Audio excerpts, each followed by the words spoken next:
ia menjadi satu kerisauan kepada saya yang berita ini akan mendatangkan kebimbangan lah kepada ibu-ibu yang sedang mengandung, akan mengandung lagi kan, sebab kita ketika mengandung memang kita percaya bahawa paracetamol adalah ubat tahan sakit, ubat demam yang paling selamat lah. Sebab of course bila kita mengandung, doktor akan cakap, oh ubat ni tak sesuai untuk ibu mengandung, ubat ni sesuai. Dan bila ada anxiety kan, kebimbangan ni, sumber stres, mungkin itu pun boleh menyebabkan mempengaruhi perkembangan anak dalam kandungan.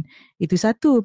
Kedua adalah saya bimbang kalau bila ibu bapa merasakan mereka perlu mengelak mengambil paracetamol, mereka pergi mencari ubat-ubatan alternatif.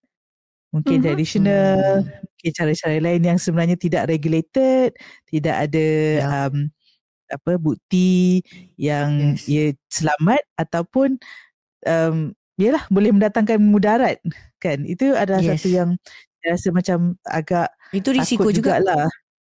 Risiko kan. Sebab sebenarnya berita punca ni untuk ibu bapa yang memang dah sedia ada anak autistik yang tidak mahu menambah lagi anak, dia bukan satu perkara yang akan membuatkan kita rasa resah sangat sebab okey, anak kita dah memang tentu autistik.